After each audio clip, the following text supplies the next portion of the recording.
ध्यान मूर्ति जी ने जो प्रश्न पूछा है उससे ही मिलता जुलता एक और प्रश्न है, वो भी पूछा गया है। पहले उसका उत्तर आएगा तब वो उत्तर आएगा। प्रश्न पूछा गया है कि पितर कौन बनते हैं, प्रेत कौन बनते हैं। आइए समझते हैं पितर कौन बनते हैं, प्रेत कौन बनते हैं।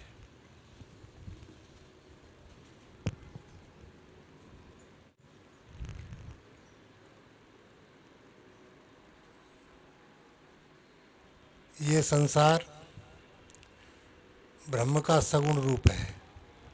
कई विद्वान उस ब्रह्म की छाया भी बोलते हैं। ये एक दर्पण की तरह है। यहाँ जीव जैसा देखता है उसको वैसा ही दिखता है। यहाँ जितने भी जीव हैं, जिस योनि में हैं, सबकी आंखों पर एक चश्मा लगा हुआ है, एक अपना देखने का चश्मा लगा हुआ है। अभी करीब 8 अरब की जनसंख्या है दुनिया में। इस संसार को सबका देखने का एक अलग अपना अपना नज़रिया है। उसका जन्म लेने का ही कारण ये है कि उसने अपनी आँखों से संसार को देखना है। वो पहले से व्यवस्थित है।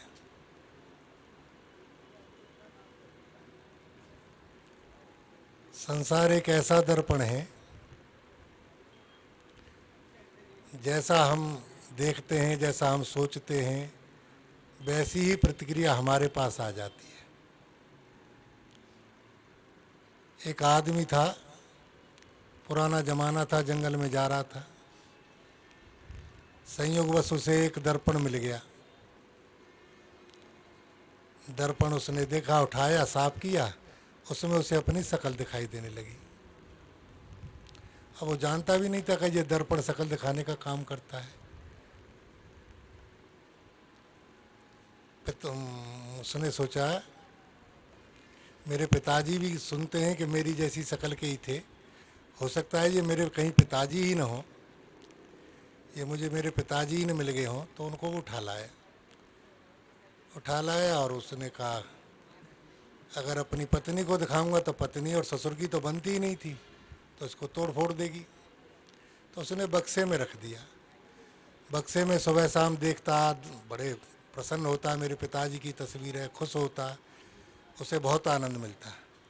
पत्नी को शक हुआ, ये बार बार बक्सा देखता है, बक्से में देखता है, ताला खुलता है, ताला लगा देता है, इतना खुश होता है, आखिर इस बक्से में ऐसा लाया क्या है, ये ऐसा रखा क्या है इसने। तो एक दिन आदमी काम पे गया, उसने बक्से का ताला तोड़ा, सामान फपेड़ा इधर से उधर, दर्पण उसे मिल गया। जब दर्पण उसे मिला तो उसने अपना चेहरा देखा। अच्छा, तो ये मेरी सौत है, इसको ये देखता है बार बार, इसी से खुश होता है।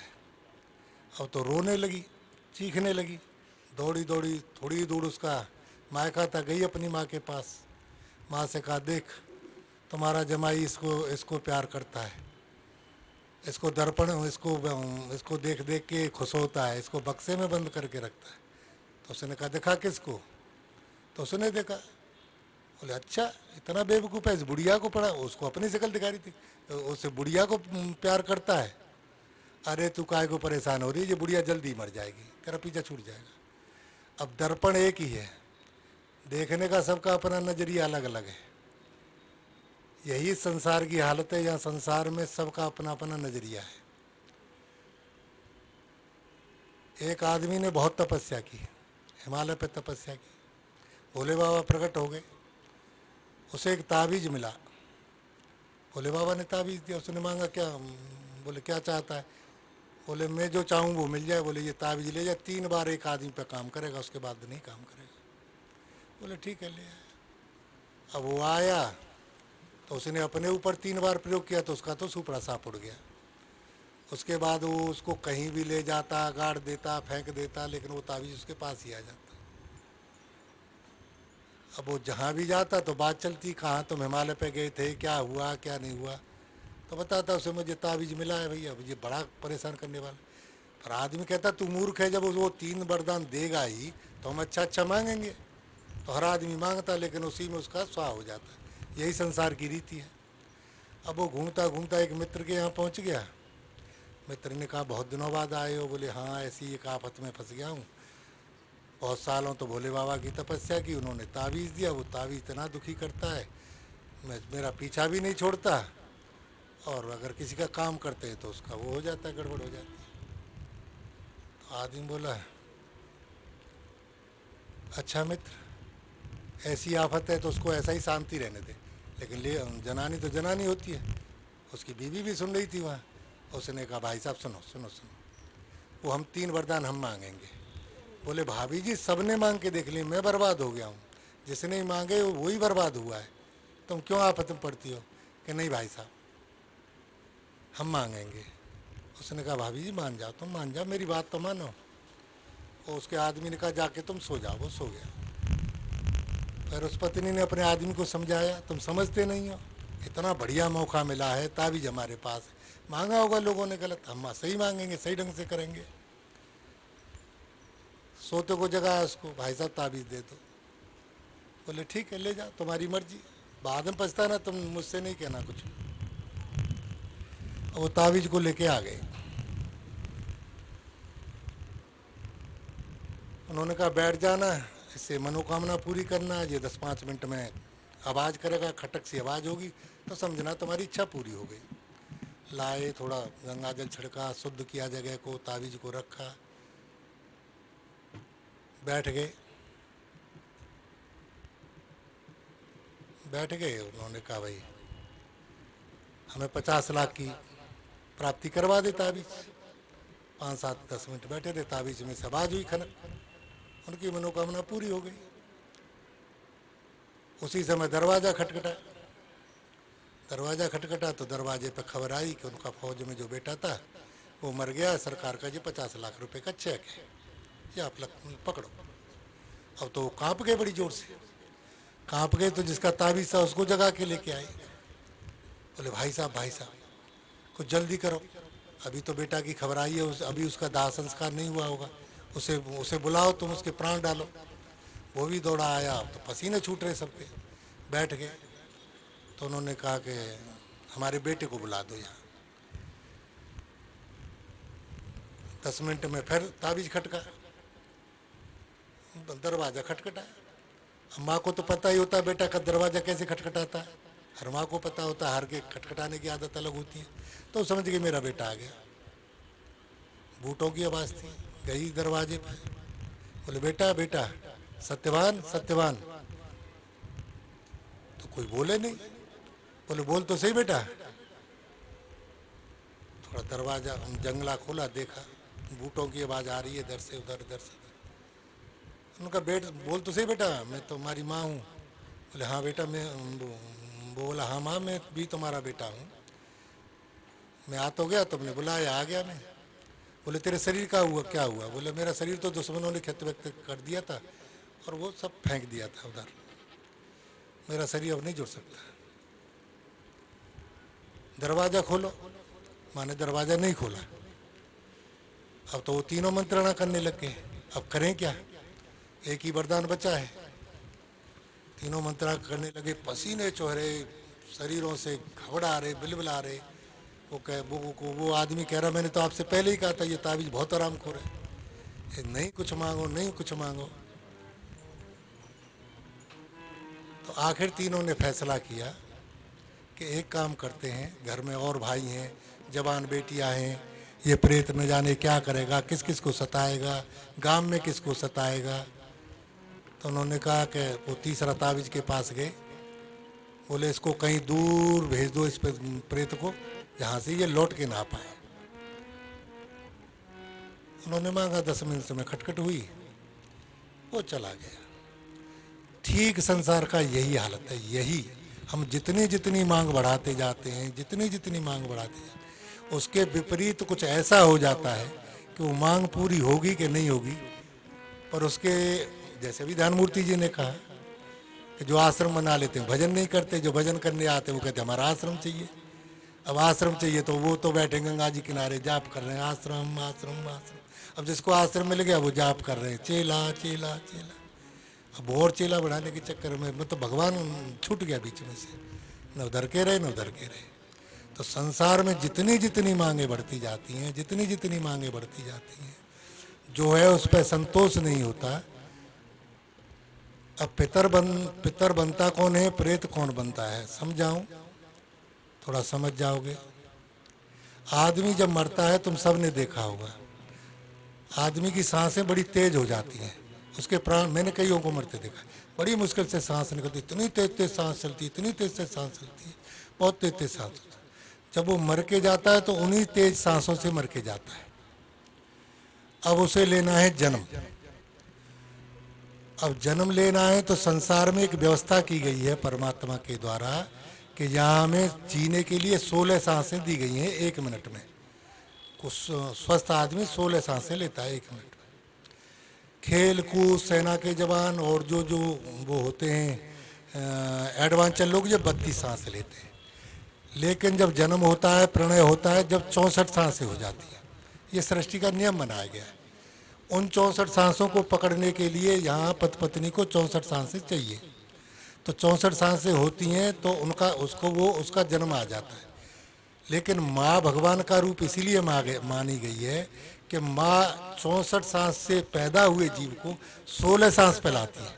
जब उसको जन्म देती है, 9 महीने अपने पेट में रखती है, तो धीरे धीरे धीरे धीरे उसको 16 सांस पे ले आती है, उसको मानव बना देती है। अब पितर कौन बनते हैं? अच्छा, जो 16 सांसों से नीचे चले जाते हैं, समाधि वाले हैं, वो तो 1-2 सांस लेते हैं। ऐसा हमने पढ़वा है कि हनुमान जी 1 सांस ही लेते थे 1 मिनट में। और जो महात्मा पुरुष हैं वो 5 सांस लेते हैं। और जो बीच के, जैसे हमारे ध्यानमूर्ति जैसे लोग, 8-10 सांस लेते हैं। और समाधि में समाधि में सांसें गिरती चली जाती हैं। और जो पितर बनते हैं, जो प्रेत बनते हैं, उनकी वासनाएं इतनी बढ़ती चली जाती हैं, इतनी बढ़ती जाती हैं, इतने धोखेबाज हो जाते हैं, माता पिता का सम्मान नहीं करते। ये तो पक्का है, जिसको पिता में प्रेम नहीं हुआ वो कभी परमात्मा को पा नहीं सकता। जिसको माँ में प्रेम नहीं हुआ वो लेडीज कभी परमात्मा को पा नहीं सकती। ये सत्य है, सत्य है, कभी हो नहीं सकता। ये सृष्टि का नियम है, ये शुरुआत है। जिसने शुरुआत को नहीं माना वो एंड को नहीं पा सकता। तो ये सत्य है। जिसको गुरु से प्रेम नहीं हुआ उसका भी फिर बड़ा मुश्किल हो जाएगा। तो यहाँ पिता से प्रेम, माँ से प्रेम, उसके बाद पहले माँ से प्रेम, पिता से प्रेम, फिर गुरु से प्रेम, फिर परमात्मा से प्रेम आता है। अगर ये चक्र नहीं बनता तो वो कितनी भी साधना करे, कितनी भी पूजा करे, कहीं ना कहीं उसके बीच में विक्षेप रह जाएगा, पा नहीं सकता वो, कोई भी उपाय नहीं है दुनिया। अब ये जो पितर पर बनते हैं ये हठी लोग होते हैं, हठी लोग होते हैं। एक आदमी, वैसे ही कह रहा हूँ, एक आदमी था, मेरा मित्र था, मैं गया उसके शहर में घूमने के लिए, तो वो मुझे दिखाने के लिए ले गया सब सामान। तालाब दिखाया, फव्वारे थे। तो मैंने कहा यार तुम्हारे शहर में तो बड़ा सुंदर फव्वारा है। बोले हाँ। फिर दिखाने ले गया, एक और चौक था बड़ा, कोई गांधी चौक था। बोले, मैंने कहा ये चौक भी बड़ा प्यारा है। बोले हाँ। फिर एक यूनिवर्सिटी थी, उसको दिखाने ले गया। तो मैंने कहा ये तो बड़ी सुंदर यूनिवर्सिटी है, विश्वविद्यालय तुम्हारे शहर में। तो बोला हाँ। तो मैंने कहा भाई तुम तो इसमें अध्यापक हो, पढ़े लिखे हो, यहाँ की आम बोलचाल भाषा होगी हो, पर तुम तो बोल सकते हो शुद्ध भाषा, तुम तो शुद्ध भाषा में जवाब दे सकते हो। बोले हाँ। अब बताओ उसका क्या करोगे? वो हो ही पे टका हुआ है तो उसका कोई इलाज नहीं है। तो जिनके एक जिद होती है, या तो जो छल करते हैं, या दैवी योग से मानो एक्सीडेंट हुआ और उनकी सांस एकदम टूट गई, नहीं जुड़ी, तो वो भी बन जाते हैं। जिनकी सांसें 64 से ऊपर चली जाती हैं, कैसे भी चली जाएं और बाहर की तरफ जाती हैं, वो पितर और प्रेत बनते हैं। अब बात यह है कि ये मुक्त कैसे होंगे? अति अहंकारी भी प्रेत बनते हैं, अति अहंकारी, जो किसी की बात सुनने को नहीं, जिन्होंने, और जो समझते भी सब हैं, जिनको परमात्मा ने ऐसा मौका दिया है कि जो सब बात को समझ जाएं, उन्हें ऐसे मित्र दिए जो समझा दें, उसके बाद भी नहीं मानते वो लोग, वो बनते हैं। शराबी हैं, मीट मांस खाने वाले हैं, और ज़्यादा हैं। तो ये एक सीमा तक रहते हैं तो मनुष्य ही बनते हैं, लेकिन एक सीमा के बाद जाते हैं, अहंकार करते हैं, और एक सीमा के बाद जाते हैं तो इनको पितर ही बनना पड़ता है। और जब ये पितर बन जाते हैं तो जैसे समाधि वाला बड़ा सुख पाता है, आनंद पाता है, उसी तरह से ये बड़ा कष्ट पाते हैं, बड़ी पीड़ा पाते हैं। वासना इनकी पूरी होती है, पूरी की पूरी उमड़ रही होती है, सांस भी इनकी बड़ी तेज तेज चल रही होती है, और ये चाहते हैं कि अब हम उन वासनाओं को पूरी करें। तो उसके दो तरीके हैं, उसके दो तरीके हैं कि एक तो ये कष्ट पाते रहें, दूसरा तरीका ये है कि ये कोई ऐसा ढूंढते हैं कि जो भयभीत प्राणी हो, अच्छा प्राणी हो, अच्छा प्राणी हो, अच्छे परिवार में जन्म लिया हो, लेकिन भयभीत प्राणी हो। तो भयभीत प्राणी की सांसें तेज चलती हैं, तो जिसकी सांसें तेज चल रही हो, उनकी सांसों से मैच खा जाए, उसके शरीर में ये घुस जाते हैं। कईयों को देखा होगा तुम्हें, लेडीज हैं वो पेशी लेती हैं, कांपती हैं, आदमी भी। तो वो तुमने देखा, बालाजी में देखा होगा, इधर उधर देखा होगा, इन पर भूत आ गए, प्रेत आ गए, उनकी सांसें बहुत तेज चलती हैं, तो ये उनके शरीर में भीतर घुस जाते हैं और अपनी वासनाओं को पूरा करते हैं। एक इनकी मुक्ति का उपाय है कि ये किसी ऐसे संत को ढूंढे जो अभी अधूरा हो, पूरा भी नहीं हुआ हो, जिसकी मुक्ति भी नहीं हुई हो, और जो साधना कर रहा हो उच्च कोटि की, उसको ये ढूंढ लें। और जहाँ भी उसका पूरा दरवाजे तक तो हो परमात्मा के, पर परमात्मा दरवाजे में अंदर नहीं गया हो, अंदर चला जाएगा तो ये पकड़ेंगे कैसे? वहाँ जाके ये पकड़ लेते, वहाँ ये पैरों में पड़ जाते हैं, वहाँ जाके ये दिखाई उन्हीं को देते हैं और किसी को नहीं देते।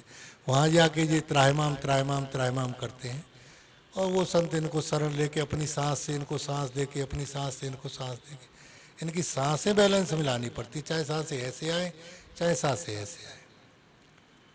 कई लोग मंत्र जपते हैं, बहुत अच्छी बात है, उनको मंत्र जपना ही चाहिए, पर जिसने सांस का मंत्र जप लिया उसके लिए संसार में दुरूह कुछ ही नहीं है, क्योंकि सबसे नज़दीक आदमी के सांसें हैं उसकी, और सांसें उसको उस तक पहुंचा देती, स्वयं तक, स्वयं की आत्मा तक पहुंचा देती।